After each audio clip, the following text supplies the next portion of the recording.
బొరుగుల్లో కలుపుతామని. బొరుగులు, పల్లీలు, బూందీ, గొడ్డల పప్పు, ఇవి పల్లీలు అన్నీ కలిపి ఇంట్లో కొద్దిగా పసుపు వేసి, కొద్దిగా ఉప్పు వేసి, కొద్దిగా కారం వేసి, ఇవన్నీ ఇంకా వేపిన తర్వాత ఇవన్నీ తీసి పెట్టుకోవాలి. ఇట్లా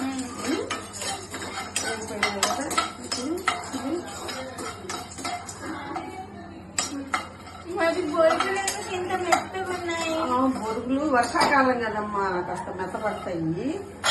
వాటికి చిక్కగా ఉంది ఒకటి. ఆ బొరుగులు లైట్ గా నూనె, కొద్దిగా నూనె, కొద్దిగా పసుపు,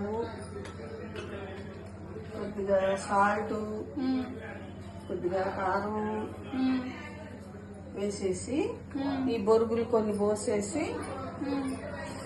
ఇది సన్న సెకండ్ పెట్టుకొని లైట్ గా వేపితే అవి కరకరా వచ్చేస్తాయి అన్నమాట. అవి కరకరా వచ్చేస్తాయి. అది చిక్క లైట్ గా వేపానుకో అవి మెత్తగా ఉన్నాయి కదా. ఇప్పుడు అసలు వేడి సక్కి పొయ్యి సక్కి అట్లా కరకరా అంటాయి. కొద్దిసేపు ఉంటుంది, 5 నిమిషాలు అట్లా ఉంటే కరకరా వచ్చేస్తాయి. మరి పల్లీలు ఎప్పుడు కలుపుతా. దీంట్లో అన్ని పోసేసి ఆ తర్వాత ఇంకా కొన్ని కొన్ని వేసుకోవాలి. అవన్నీ కూడా చూపిస్తాను. ఇట్లా కొద్దిసేపు ఒక 5 నిమిషాలు, 2 నిమిషాలు అట్లా వేపుకుంటే వేడి అయిపోతాయి. సన్న సిమ్లో పెట్టుకోవాలి.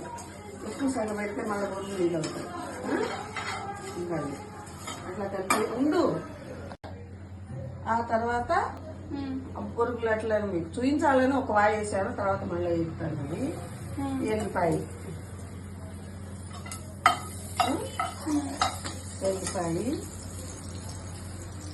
కరివేపాకు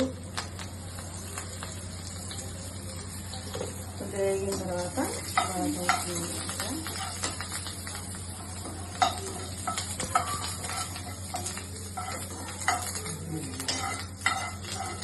అట్లా పక్కన పెట్టేసుకొని ఇప్పుడు పప్పులు కూడా, ఇది పుట్నాల పప్పు కూడా లైట్గా వేస్తే చాలు. అట్లా దీనికి కూడా కొద్దిగా నూనె, కొద్దిగా పసుపు,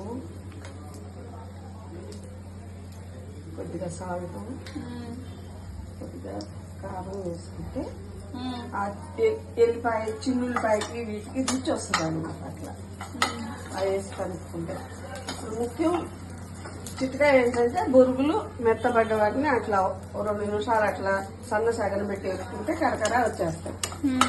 అది వాటి వీడియో. సరేనా?